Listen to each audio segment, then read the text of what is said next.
John Henry's Plumbing, Heating, Air, and Electrical, and the Lincoln Airport on 93.7 The Ticket and theticketfm.com.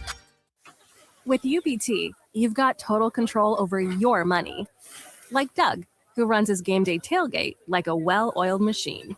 I got burgers, brats, chicken, dogs, plus all the fixins. And with the UBT Go app, I can track my food spending from anywhere. Pro move. They don't call me Grill Sergeant for nothing. No matter your goals, UBT helps you feel good about reaching them. Union Bank and Trust. Member FDIC.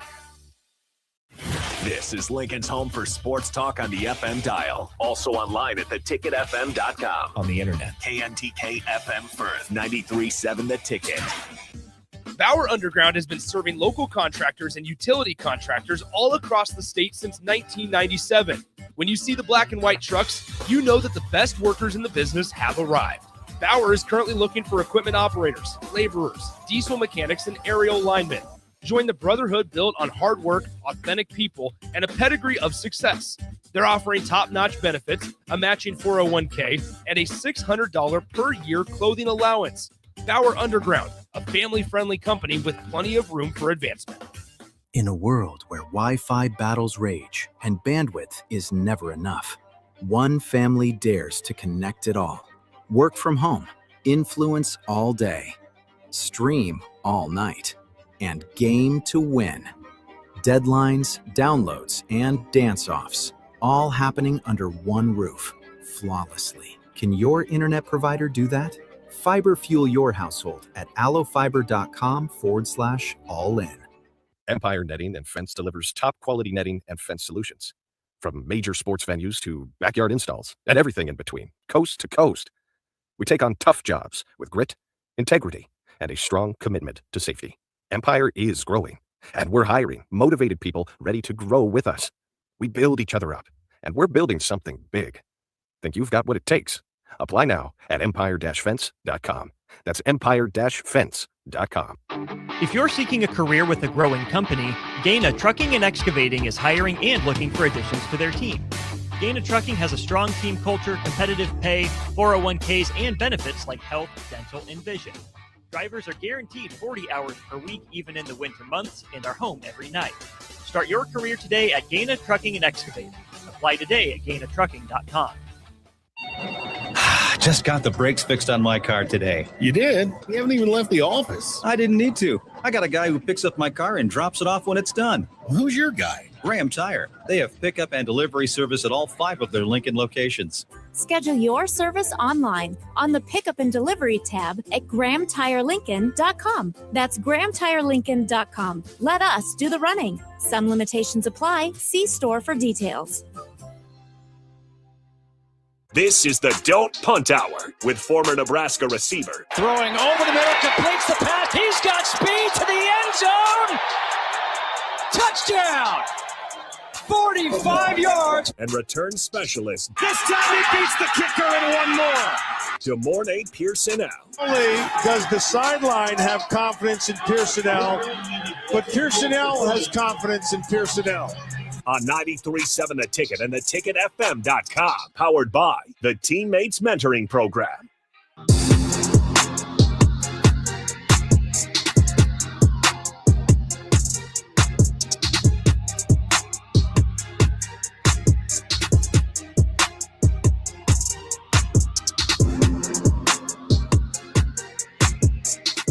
All right, welcome in. Don't Punt Hour. Harrison Arndt on the ones and twos. We got DeMornay Pierson-El on the Allo VIP line where they understand the importance of exceptional service with a local heart.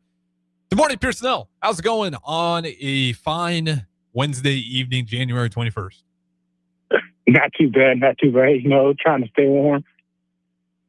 Yeah, it's not ideal. I mean, I shouldn't complain too much. We lucked out through pretty much all of December and then all the way until about like the 15th of January before we started getting to actual cold temperatures. But the wind's picking up. I know it's chilly out there. And for everyone out there walking in the weather, try to enjoy it. Try not to be too cold, especially if you're making your way down to the Vault. We got the Pinnacle Bank Arena hosting Washington. That one at 8 o'clock. Again, mind you guys, tune in for the postgame show. As soon as that clock hits 0, it'll be me, Potentially DP, and I know Austin and Nick Sainer, they are heading down to the game, and they might want to hop in.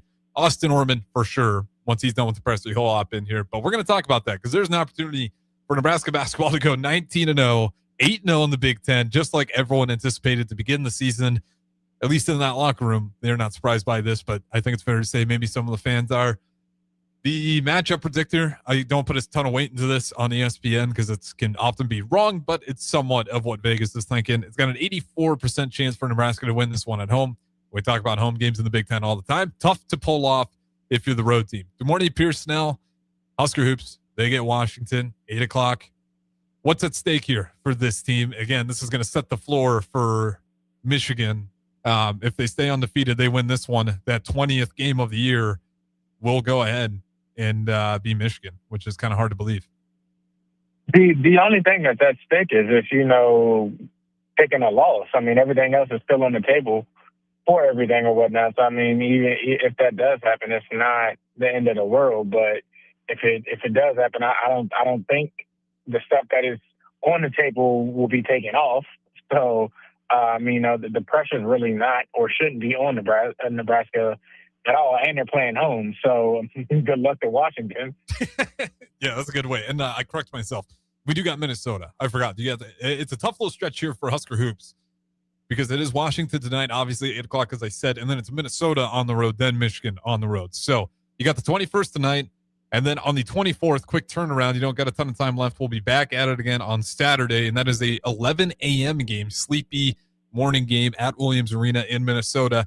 And then on the 27th, they're back at it next week on a Tuesday, and that's where they get to go on the road and face number 4 Michigan. And I think you're absolutely right. The pressure's on Washington.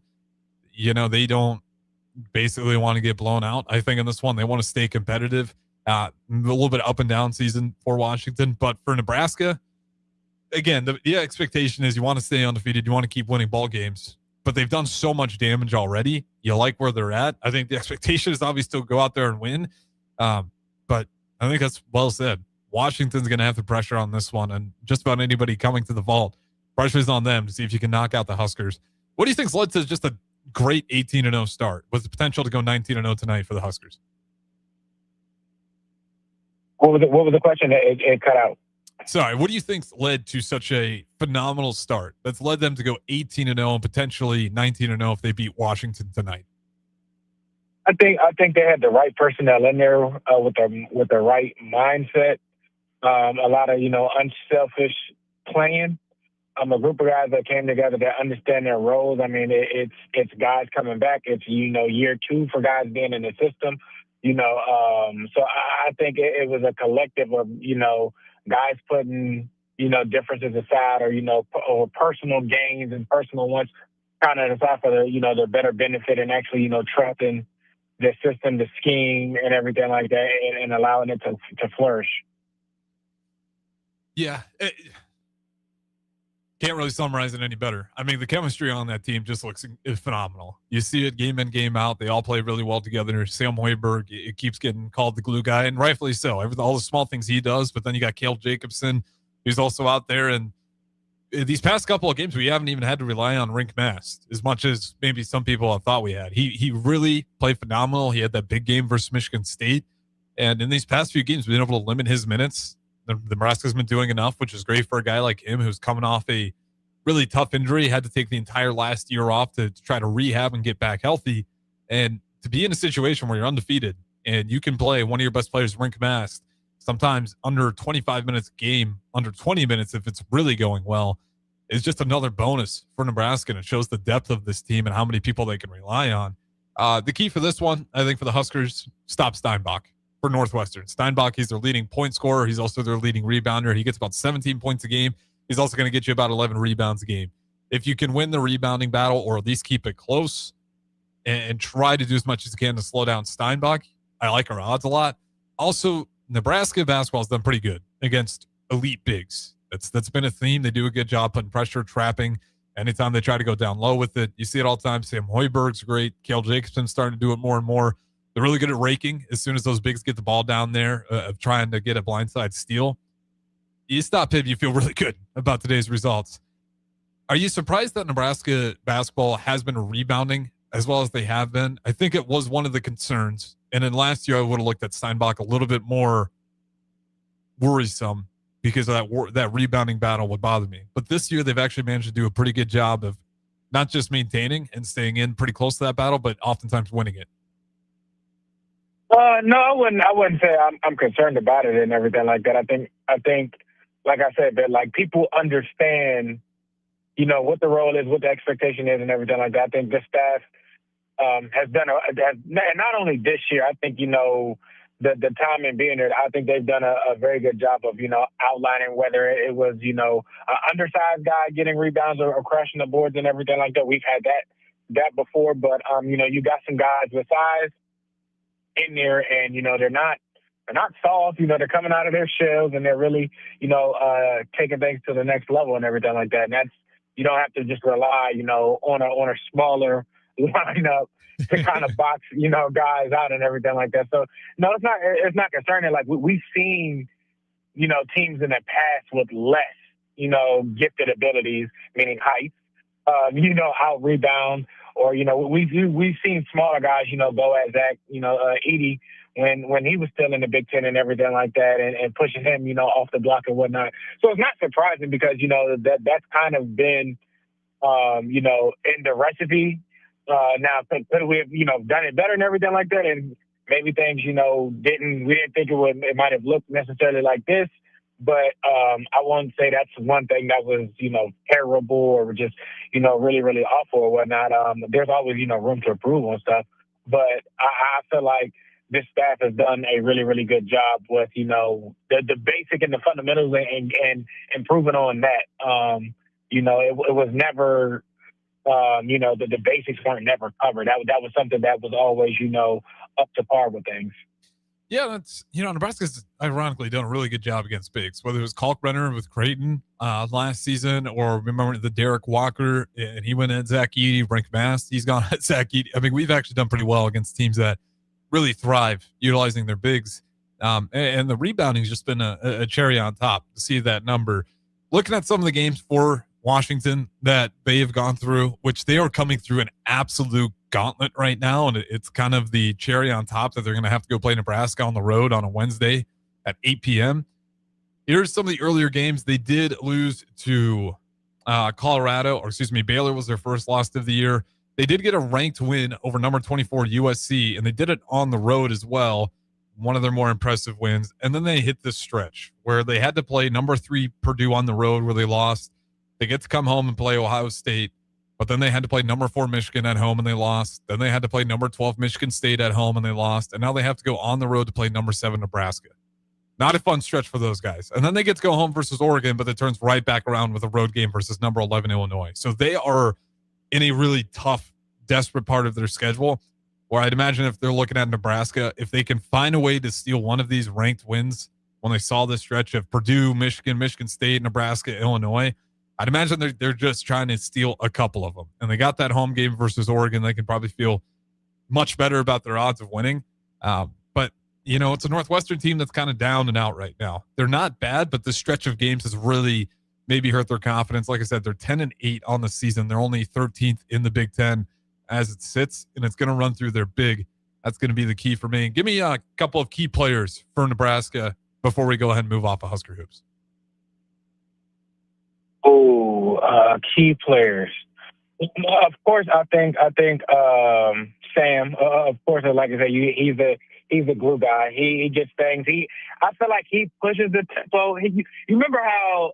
And I'm not saying he's exactly like Tom Managa, but you know the energy that like Tom Managa brought and everything like that fed and got guys rolling and everything like that. I feel like he's that, and regardless of how big or how, you know, small he has in the night and everything like that, like he can like push the tempo for stuff. And I think especially with one of those type of games and everything like that at home, you're going to need a guy and everything like that, like to have that and whatnot.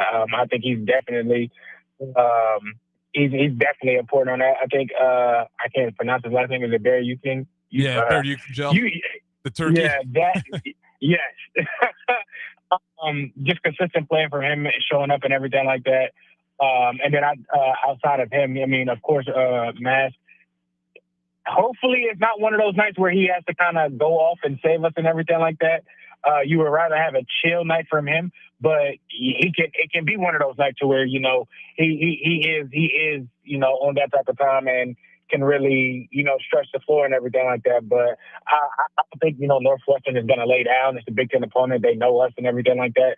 So it might be one of those nights to where, you know, he has to kind of dip his toe in that pond. Yeah. And apologies if I called it Northwestern, Washington. 2 purple schools, but it's the, yeah, no, I might have said that too. I was like, I might have told us. But Washington Huskies, that's who we have tonight. We already took down Northwestern. Martinelli, it was a little bit of a problem. We took care of him, though. Now we move on to Washington, and they got Steinbach. And I like your players a lot. I think it's going to be Burke Barukton-Gel is interesting because this Lawrence it could be a Lawrence night. Like he could you know, flash and go off big. You know, who was the transfer that came in from is it Iowa? Yeah, like Bryce Sanford. It's you know, it depending on what type of night that they are feeling and whatnot. Like it could be one of, you know, 5 or 6 players. And that's one of the best things about this basketball team. And we saw it last year, and we're seeing it even more this year. It's like every other night, you feel like there's the potential to be a different leading scorer. I think it was Lawrence in Assembly Hall versus Indiana, who, on a side note, he plays awesome. Every time he plays in Assembly Hall, even when he was here last time on the Huskers, he always does really good there. But that was a Jamarcus Lawrence game where he dominated. I think he finished with like 27 points. Earlier in the year, we saw some ranked mass games. We've seen Bryce Sanford have a handful, and now Braden Frager, the freshman, who's just been dominating, the native as well at that, where Braden Frager's had some games where he's coming out as one of the leading scorers, even on limited minutes, coming off the bench. So we'll see what kind of role he has. Burke Barukton-Gel, though, I like him because this feels like Washington's going to want to ugly this game up and just play really physical basketball and try to not get into the chess match of, we're going to make you shoot threes. Can you make as many as Nebraska? Because it sounds simple, but that's really what Nebraska does. The way they play defense, you're going to have to work really well to find ways to cut to the lane, which Nebraska's going to try to stop above anything else, or you're going to have to really trust your shooters and be able to swing the ball across. Anytime they do go baseline and we trap, or we try to trap inside or double team a big, how good is your ability to swing the ball around and get to that open 3-point shooter, or even get to the, you know, an open 3-point shooter so he can pump fake and go cut into the hoop? That's the one thing where I'm waiting for Nebraska to run into a really elite passing team. Oddly enough, I thought Winthrop earlier in the year was one of those teams. I thought that's actually why they gave us fits.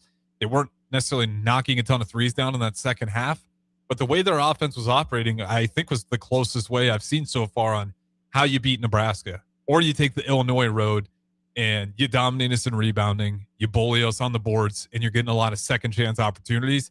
That was Illinois' blueprint, and it worked out to almost, you know, they lose by 3, but it was a close game between Nebraska and Illinois. Winthrop, like I said, I know Nebraska was able to pull away pretty healthily in that, but I think that's the style of offense that's going to be the challenge for Nebraska, is when you meet an elite passing team who can challenge anytime you want to go send a double and can go find that next open man. So I think that's going to be one of the keys. I don't think Washington is necessarily built that way. Like I said, they play a lot through their big, so it's going to be interesting to see how they handle it.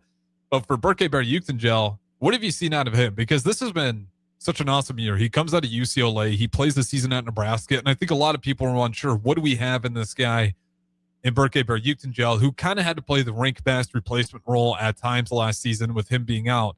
This year, he looks so much more comfortable. And I think a lot of it just has to do with how his role has changed. And now, I don't want to say he's expected to do less, but certainly less in terms of how many points a game he needs to have. No, I think he doesn't. They're not putting him in positions to where he has to step outside of like his box or his frame. Right. Like how he's operating and everything like that is like his comfort zone. It's year 2 in it, a lot more, you know, a different place, different scheme. Potentially, you know, maybe a lot going on just with last year, you know, and like I said, he got kind of pushed and was, I felt like, tried to force to do some other things that might have not been his strong suit. When this year, he's doing a lot of things that are his strong suit, and he's playing with a lot more confidence. He's playing, you know, with a lot more authority and everything like that. And I think that's, you know, the biggest thing. Like he doesn't he's staying in his lane. He doesn't have to expand, and instead of being, on a two-way highway where, it's one way going, one way coming. Last year they might have had him, on a 3-lane, and that was a little bit too much for him. So, it got back to what his strengths are, and I think that's one thing that has definitely been shown this season versus last season. Yeah, and I've talked a little bit about this before, but last year I don't blame him for trying to do more offensively because we needed it. You go back through some of those games, you'd see Nebraska go on these scoring droughts. Everyone was trying to figure out who can be that next guy, and sometimes Burke would try, other times it'd be another role player coming in there and trying to take more shots. We needed more offense, and I felt like he wanted to figure out a way to add more to it. But this year, yes, he still can have that offensive presence, but the way this team's built and the amount of shooting that he has around him, he's done a good job. When he has a mismatch inside, he'll body them up, get in good position. And then we have good enough passers now that we'll go find Burke Berukengel on the block if he's got the mismatch, or it'll be a high-low game with Rink Mast and Burke Berukengel. Like, it's much better suited for his style of play. And he's somewhat similar to Sam Hoiberg, and he is just a hustle player. You saw it already. I can't remember which game it was where he gets the bloody lip and he's yelling at the crowd. Yep. He's throwing his hands up like the dude's an animal.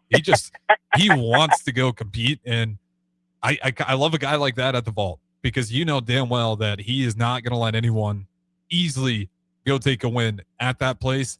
I think Sam Hoiberg has that attitude. Burke Berukengel has that attitude. I think all those guys have that attitude, but Berukengel really says it with his chest, if that makes sense. Yeah. I completely agree. Like I said, the guys understand their roles and they're full throttle, like no cutthroat, and you see the payoff from it. Yeah, and the confidence of this team just keeps soaring. I mean, one thing that you notice, and it's been, I think, well received with the team I've seen, by with the fan base as well, is you see Hoiberg and they'll put these, post game speeches where he's in the locker room talking to the guys. And just constantly letting the guys know, people still aren't buying into this team. You're sitting here I think at the one time the speech was like 16-0, and you still have some people calling this team fraudulent, which you don't get comfortable, and he has a lot of great quotes in there, and he's really constantly challenging his guys that this is good where we're at right now. But if we go to the tournament and we drop the first game there, how many people are really going to talk about this season in a positive light? They'll talk about the beginning, and then you'll get to that March Madness game.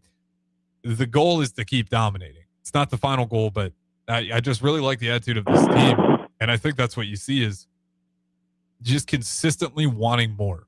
I mean, to be here undefeated, you're getting the entire praise of the state. Even some J-Skers are doubting themselves right now, and it's not enough.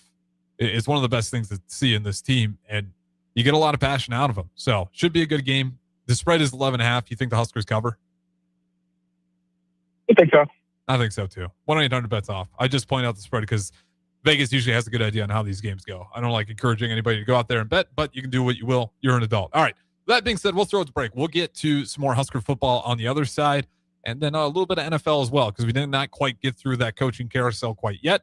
Plenty of moves left. Some spots still open in the NFL. We'll talk about that on the Dome Punt Hour. Got the morning Pierson-El on the Allo VIP line. Harrison's back in the studio. You guys are always welcome to join in. 402-464-5685. We'll throw it to break. Talk to you in a bit.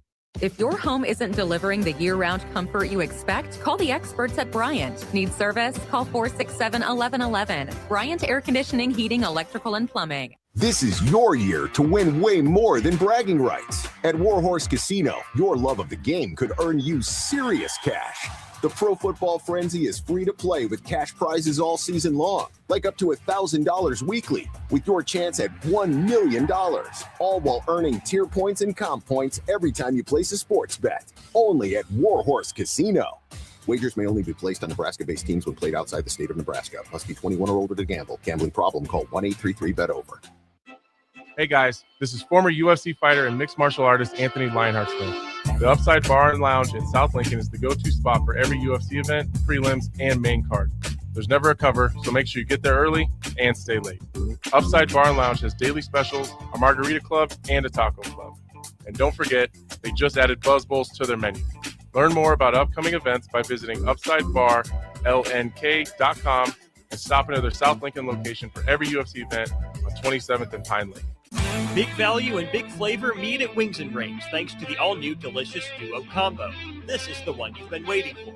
Get one half-sized appetizer and 2 entrees with a side for only $19.99. Bring a friend for the best deal in town on any day of the week, during game time, or whenever the heck you want. Their made-to-order wings and chicken sandwiches are waiting for you at their 68th and O and 40th and Old Cheney locations. Stop by Wings and Rings and celebrate every day with the best meal deal in town. Finally, a good reason to have a smart house. Just say, Alexa, play 93.7 The Ticket, and we'll magically start playing. How's it work? Nobody knows. Don't ask questions. Hi, this is Pastor Tom. Did you know there's a place kids can seek out help when they're away from home and something goes wrong? They find themselves in a difficult spot or even a dangerous situation. Maybe another child is bullying them or a stranger is following them. Perhaps on a date and things just go bad. In Lincoln, here's where they can find help. It's called Safe Place. Safe Place is a national program for children taking place in thousands of cities across the United States.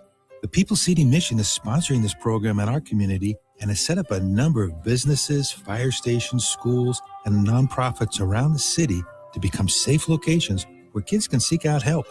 They just need to look for the big yellow sign that says Safe Place on it. Then go inside and ask for help. We will be quickly connected to them and ensure they make it back home or to whatever resources are needed. If you'd like to find out more about Safe Place and ways in which you can get involved, just go to pcmlincoln.org. Remember, when we all do a little, we change a lot. With UBT, you've got total control over your money. Like Doug, who runs his game day tailgate like a well-oiled machine. I got burgers, brats, chicken, dogs, plus all the fixins. And with the UBT Go app, I can track my food spending from anywhere. Pro move. They don't call me Grill Sergeant for nothing. No matter your goals, UBT helps you feel good about reaching them. Union Bank and Trust. Member FDIC. Jack Russell of Farm Bureau Financial Services is here to help you protect things that are most important to you. Whether it's your home, your family, or your future, Jack Russell has the proven experience to get the job done while developing authentic relationships with you. Give Jack a call today at 402-421-9100. Again, that's 402-421-9100. Or visit one of his 2 locations in Lincoln or Seward and learn how you can excel in the complicated world of insurance. Jack Russell of Farm Bureau Financial Services, a trusted and well-respected representative since 1999. Tune in to 93.7 The Ticket immediately after every Nebraska men's basketball game for 1 hour of post-game recap. The Nebraska Basketball Postgame Show is sponsored by Union Bank and Trust, John Henry's Plumbing, Heating, Air, and Electrical, and the Lincoln Airport on 93.7 The Ticket and theticketfm.com. Okay, kids, Dad's gonna teach you how to dance. First, spread your feet apart. Then, pump your knee, nod your head, shake your hips, and bite your lip ever so slightly. Now, with one hand in the air, point at people with the other hand. I call that the rock star. Dance like a dad. It's a great way to make a moment with your kids. Now, make a face like it just smells something bad. Visit fatherhood.gov. Brought to you by the U.S. Department of Health and Human Services and the Ad Council. 1 in 3 adults has prediabetes. 1 in 3. That means it could be you, your football buddy, your football buddy, or you, your best man, your worst man, you, your dog walker, your cat jogger. While 1 in 3 adults has prediabetes, with early diagnosis, prediabetes can be reversed. Take the risk test at doihaveprediabetes.org. That's doihaveprediabetes.org. Wait, did they just say 1 in 3 adults has prediabetes? That's 33.33333% of adults. That means it could be me, my boss, or my boss's boss, or me, my favorite sister, or my other sister. That's 7 members of my 21-person romantic book club. Wait, the 1 in 3 could be me, my karaoke partner Carol, or my karaoke enemy Jeff. I'm going to take the risk test at doihaveprediabetes.org. Brought to you by the Ad Council and its Prediabetes Awareness Partners.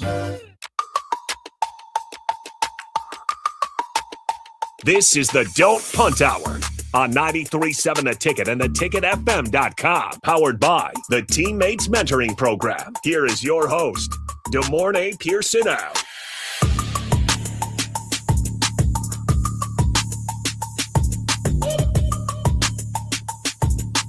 Welcome back in Don't Punt Hour. Harrison Arns, 1s and 2s. We got Good Morning Pierson-El on the Allo VIP line. And let's get to some Husker football news. Good morning, Pierson-El. In the era that is NIL, in the era that is today's spectrum of college football, it's nice to see loyalty. And one guy who's been really loyal since he's committed to Nebraska and he's now doubling down on it is Trey Taylor. Trey Taylor has announced that he will finish his high school career at Millard South, and then he is transferring to Millard South to be in Nebraska for his final season. 2027 commit Trey Taylor, obviously the quarterback. Your thoughts on that, on a guy who's getting even closer to the university right now? You know,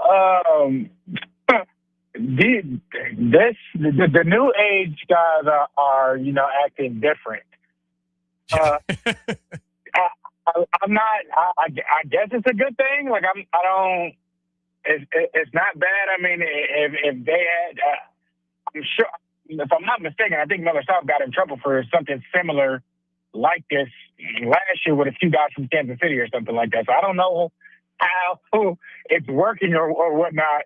But, if that's what he feels like is what's best for him and that's what he want to do and everything like that, you can't fault him.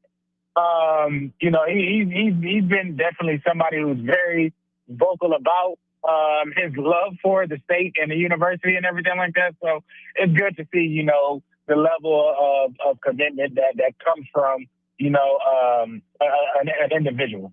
So, to more power to it. Like I said, he says he's in it for the long haul. So, I mean, you can't do nothing but, admire that.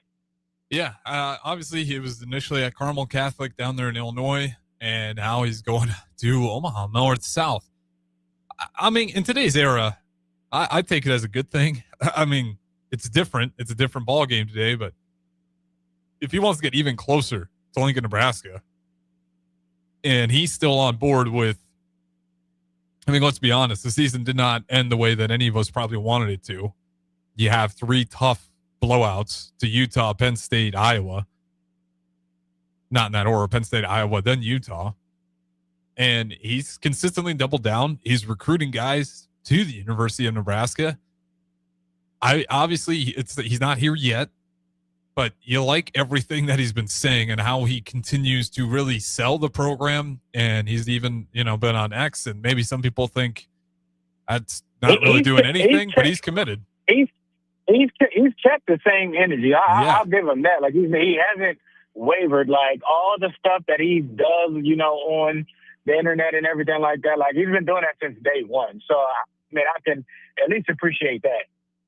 Yeah, that's just it. Like he that's the right way to say it. He's been keeping the same energy. Like our fan base kind of went through a little bit of a spin cycle trying to figure out how we feel about the current direction. And he's consistently just doubled down, saying that he wants to be a Husker. Unknown texter 7809 says, Adam Carricker, obviously we have the Adam Carricker show as well, and he's got his Carricker Chronicles, says Carricker said he's going to live in Lincoln, so why go to school in Omaha? I mean, Millard South is really good. I'll just say that. That's probably why he's going to Millard South and not one of these Lincoln schools. It would be great. I'd love for him to have an interest in one of these Lincoln schools, but I'm not from the area. I'm not from Omaha area either. But I think if you're not from the area, you kind of just look at the best school. And obviously that was Millard South last year. You look at all the guys they sent to college. Now, to your point, if he's already committed to Nebraska, why not pick a Lincoln school? I don't know. Maybe they like the education more, or they like the sports equipment down there more. To each their own. He's closer to the university, though, and if he's going to be in Lincoln, he's going to be really close to the university. I like the move a lot, and the way he's continuing to sell the program. Where are you at with the transfer portal for the Huskers? Do you kind of like how it all shaked out for us? Obviously, there's still some teams. Miami, they're going to get a few more days. Indiana, they're going to get a few more days for guys that want to hit the portal for that extension of the window. But seeing everything that we came through, do you feel like Nebraska's in a good spot for next season? I think so. I think it was a fair transfer portal. They got players in positions of what they needed, on the defensive side, on the D-line, and I feel like I think the linebacker room, if I'm not mistaken, correct? Yeah, they got and then, I can just quickly, the linebackers, they got quite a few. Yeah. So they got, let me go back and find them. They got Hawthorne, Iowa State linebacker. And then they got Dexter Foster out of Oregon State and Chambliss out of San Diego State. I think those are all the linebackers that we got. So we got a bunch of veteran guys. They got guys that have kind of been around a little bit and everything like that. So they attacked the needs, and what the needs were, of course, linemen on both sides, definitely linebacker and whatnot. So clearly they're comfortable with what they have, in the quarterback room, the running back room, and everything like that. So they've definitely, made a splash and went after stuff. It wasn't. I'm not saying, it's the greatest thing ever or whatnot, but I definitely think, they won with what they were going after and the actions that they brought in. Yeah, I think so too. I think that's a fair assessment. Like, with the portal, I know everyone wants to get a bunch of new offensive linemen or a bunch of new defensive linemen. So does every other university out there. Every university wants to go get the next 4 or 5-star D lineman or offensive tackle that goes and hits the portal. It's tough to get as many of those guys in there. It's also tough to get those linebackers. They got a few in there, and they got experience. How much do you weigh in on experience just being the thing that takes over how good some of these teams are? Obviously, there's other moments. You got to have good coaching. You got to have a good development. But experience, as we're maybe starting to see here with Indiana, the average roster age being 23 years old, no 5 stars, only a few 4 stars, but that experience took them over the hump. I think the experience, and like you can have a guy that's been, in college for a few years, but didn't have any, didn't get any playing time or whatnot. The guys that, that they went after and everything like that have, playing experience, not just, special teams or, I was out there for here. No, they have multiple years of, playing. Now, the numbers might not be flashy or whatnot. That might have just been because of opportunity, coaching change situations or whatnot. But I definitely think them being, the offensive line guys that they got out of, out of the SEC, that they were going up against, big time premier guys week in and week out from some of those universities and everything like that. So you bring that in with, a new coach to change up, I guess, the culture and the technique and everything in there and whatnot. You got guys that, aren't afraid, when things get serious and revved up and whatnot. They've been in big time games and everything like that. They've had, they've been in big crowds and whatnot. It's not, that's not too much for them and whatnot. So it's definitely one of those things that matters, and it's probably, a driving factor, along well as, how do they move, their motor on both sides of the ball. Not just on the defensive side of having a motor. You kind of want your offensive lineman to have a motor as well.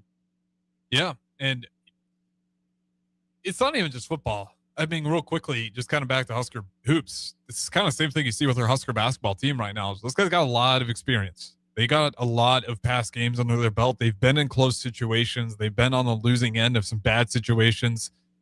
They know what it looks like when things get tight and when their back's kind of against the wall. And they also know what it looks like when the game's going great and how to kind of keep their foot on the pedal. I think you're starting to see that in football.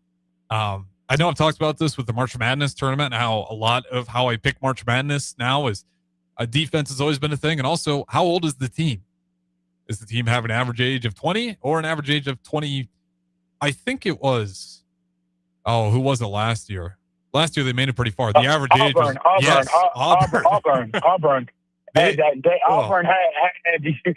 think everybody was like 23, 24 years old. Yeah, they had an average age, I want to say it was like 24 years old. And the OKC Thunder, for instance, last season had an average age of like 26. So there you go. You had an average age of a roster being just 2 years younger than an NBA team's average roster. And I get it, the Thunder are young. They got a lot of young players, but still, it points to the point. And Auburn had one of the best regular seasons. I think they kind of choked when it came to March Madness, but it put them in a good position to at least be in the high seed. But I think you're just going to see that. And college football, I think it's going to be the same way. And it's unfortunate for, I think, a lot of high school athletes.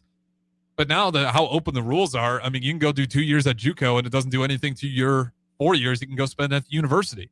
So I think that's kind of the run we're in. We're going to see high school kids go to these smaller universities, maybe a JUCO, get better there, get a little bit older, and then, actually hit the university at like 20, 21 and be able to make millions of dollars and still have plenty of years of eligibility left. To me, that seems like the blueprint. I think it'll be more so the incoming classes for universities will shrink a little bit, more to where they'll have their core players, per se, for a better lack of words. They'll have their core players out of, a certain class that they want to bring in to develop, to help, compete and, give depth to, more positions. Because, again, you can play 4 games without burning your red shirt or whatnot. So that's another thing that's huge. But I think, you'll have around maybe 10, maybe 12 guys, coming in a class and everything like that. And then you'll fill your roster, with guys that can step in, day one or, with a week of spring ball that are already going to be, competing for a starting job. So I'm not too sure. You might see the kids, the newer kids come in to smaller universities, your James Madisons, your, NDSUs. You might see them go to those type of schools and everything like that because they're going to have a better ability to play right then and now. And then, when it's already happened, the Power 4 conferences goes down and picks the best player. So that's what it's going to turn into. Quickly before we go to our next break here, the Big Ten just won 3 straight national championship titles, and the SEC wasn't even in this one.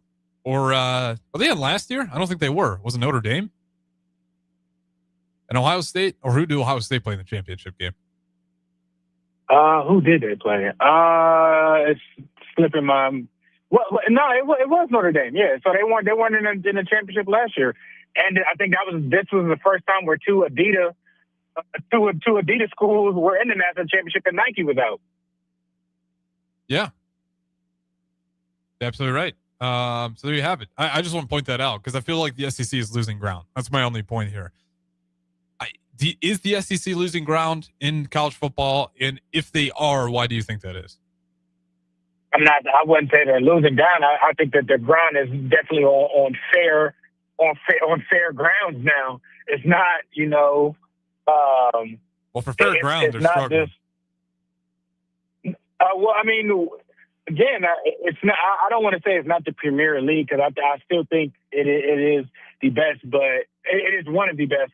But it's the SEC were playing players for years to stay down there. Just think of some of these other guys that to stay and go to these schools and everything like that because they were getting paid. So now you put money into it and everything like that, and everything is not as the SEC is not as dominant or doesn't seem as dominant as as they have been in the past. Almost like everyone can pay their players now. I had to take a swing. Is it that simple, or am I simplifying it too much? The fact that we can all pay players now. I think that's the biggest thing. The other thing that you might can contribute that is, the coaches in the SEC maybe not as strong as they once were. I think it's getting back to it potentially or whatnot. But how many disciples did Nick Saban have that are at other schools and other places, and not just this year with Mel Tucker, what he did at Colorado and what he was trying to do at Michigan State and everything like that, so it's not as strong as the coaches are going to other conferences and everything like that and doing things right just because that's just what they want to do. So I think those are the two main factors of why the SEC has taken a hit.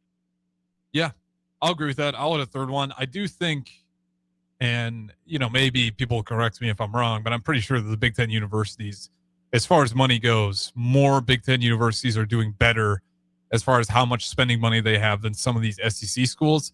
Now, I do think some of these Big Ten schools were also paying under the table. I have no proof. That's just my thought. If I'm wrong, I'm wrong, but I have a hunch. Penn State. Yes. Oh, for sure. Michigan.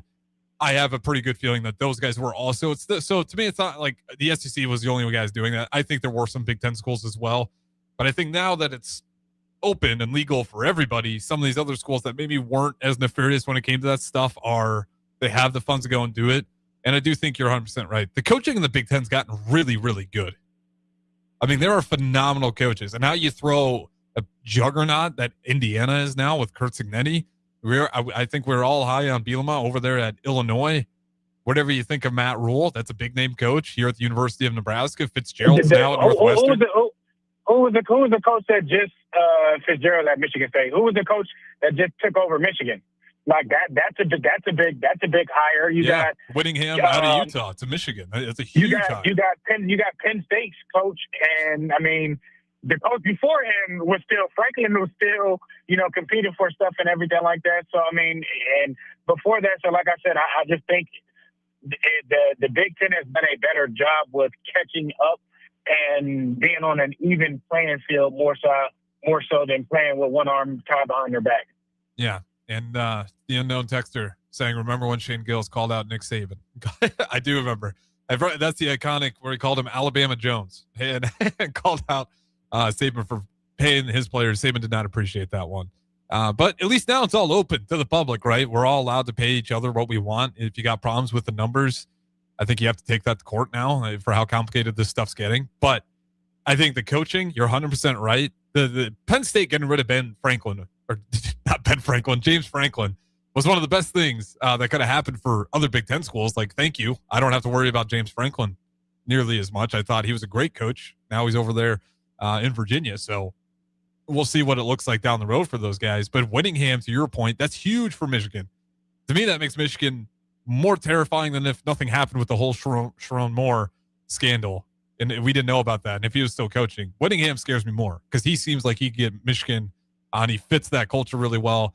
And then, of course, we can go through it. I mean, a lot of these Big Ten schools have great head coaches. And I think NIL is legal for all of them. You see a little bit more of a fair playing ground. And you look at the bowl games and the national championship. So far, the Big Ten's been dominating. Maybe that does switch in these next few years. But right now, it's been pretty good for the Big Ten. All right, don't go anywhere. We'll wrap up with some NFL. Don't go anywhere. 93.7 The Ticket. We got DeMornay Pierson-El on the LO VIP line. Harrison Arns, Ticket Studio. We'll talk to you in a bit. You started your business to build something special. Now it's time to grow and protect it. At Pinnacle Bank, our treasury management services help you do just that.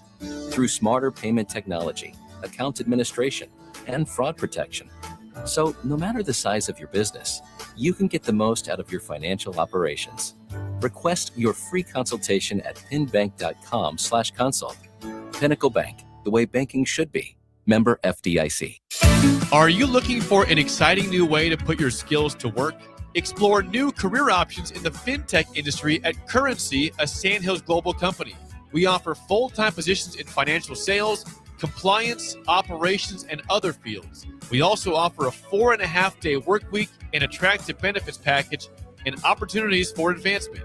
Put your motivation to work and grow with us at Currency. Visit gocurrency.com/careers to learn more.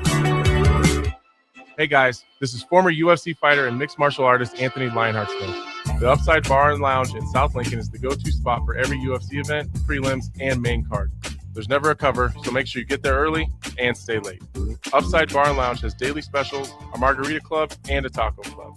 And don't forget, they just added Buzz Bowls to their menu. Learn more about upcoming events by visiting UpsideBarLNK.com and stop into their South Lincoln location for every UFC event on 27th and Pine Lake. Golfing in 72 degrees and perfect conditions in Nebraska doesn't seem possible in the winter, but it is. Double Eagle Golf is your escape from the bone-chilling cold outside and a reason to keep the clubs out year-round. Book a bay with some friends for a weekend or come by for golf and happy hour on a weekday. Spring leagues begin in February. Get signed up today. That's all at Double Eagle Golf inside the Kinetic Sports Complex on West O Street, online at doubleeagle.golf. Have you heard about Advanced Medical Imaging Surgery Center? Located at 7555 Pioneers Boulevard, Advanced Medical Imaging Surgery Center offers compassionate, patient-focused care and provides outpatient surgery services, making it possible to have non-emergency surgery and return home the same day. Advanced Medical Imaging Surgery Center specializes in cardiology, vascular radiology, orthopedics, pain management, and much, much more.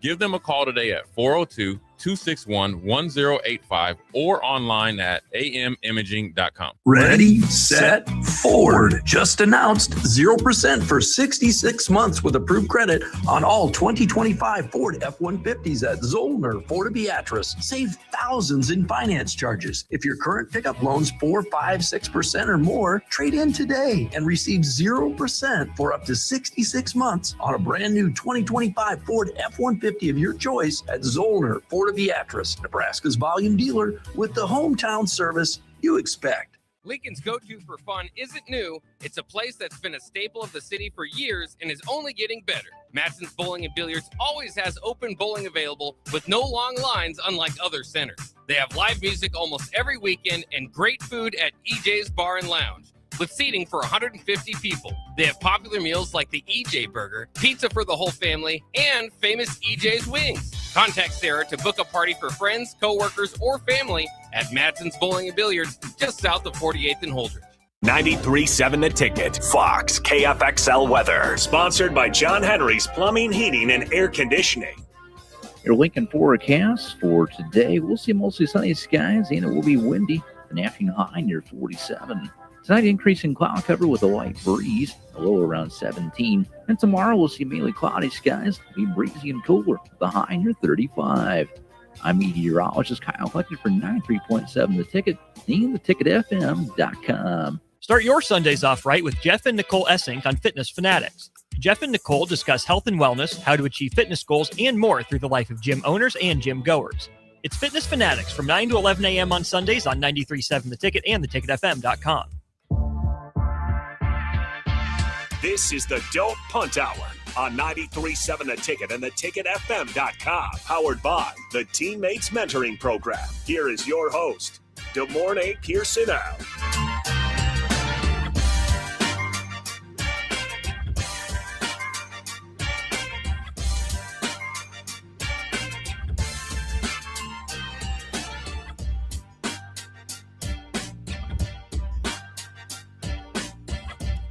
Welcome back in. Final segment, Don't Punt Hour. Good morning, Pierson-El on the Allo VIP line. Just got a few minutes left here before we switch things over to spare time. We got a couple of Husker bowlers. Jillian Martin officially back for that one as well. So you definitely want to stay tuned in for that. And then, of course, we'll have Raph, good take on sports. And then we should be right in time for the Husker Hoops postgame show. And that should go from 10 to 11. If we're having a really awesome time and it looks that good and the people are fired up, we'll keep it rolling until midnight if that's what the people want. Because it's been fun. I think we can all agree that this has been one of the more fun winters we've had. Shout out to the Husker Wrestling program as well. They've been dominant. But before we get out of this show, good morning, Pierson-El. I know we talked a little bit yesterday. Give me your top 3 quarterbacks off the board for this upcoming NFL draft. Of course, Mendoza won. Yep, I think that's the easy one. So you think the Raiders will just go ahead and pull the trigger on him, or do you think they trade down? It's gonna be either it's gonna go one or two ways. Either they draft him and they got to spend a whole bunch of money to bring in veteran players, kind of like what Chicago did for Caleb Williams in the offensive line to get things situated, or you trade the pick away and acquire more picks and kind of strengthen your whole roster. I don't know what it's going to be, but assuming the way Mr. Davis is and everything, they're probably taking him number 1 overall. Which it is what it is. Yeah, and to your point, he'll be, if it's not the Raiders, he'll still be the first quarterback, I'd imagine, taken off the board unless they fall in love with someone.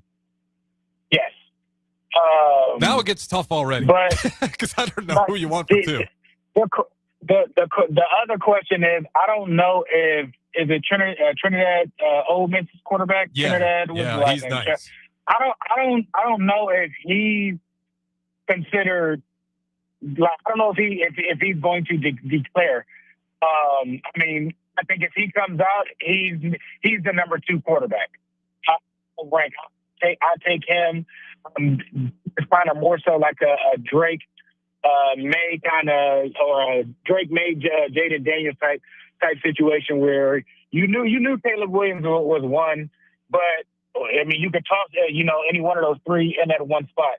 But I think it's I think he's that type of caliber player. Anybody that gets him, I think can definitely do a lot, especially with how the quarterbacks are moving in today's day and age. Like, he gives you the best possibility of that.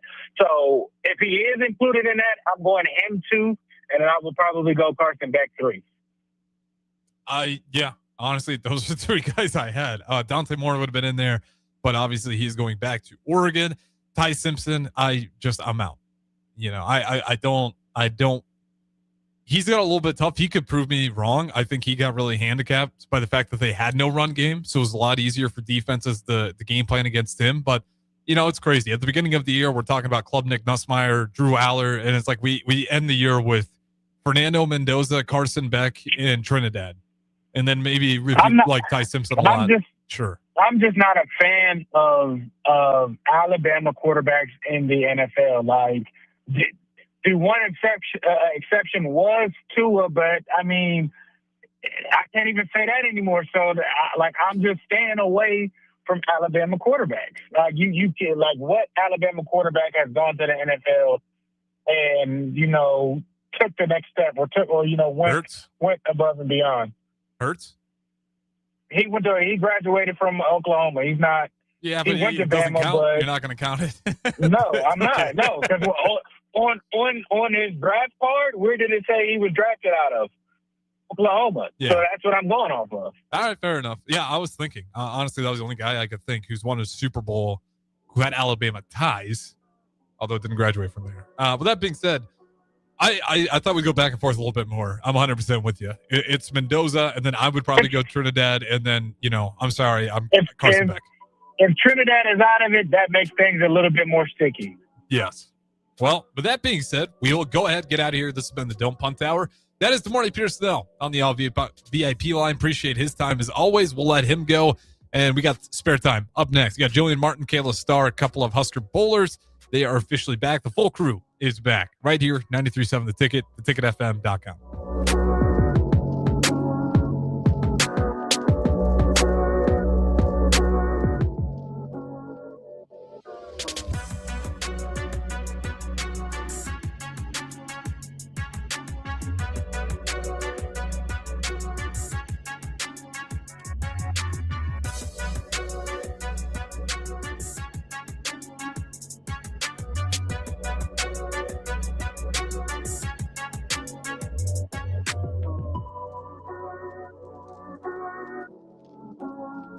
Select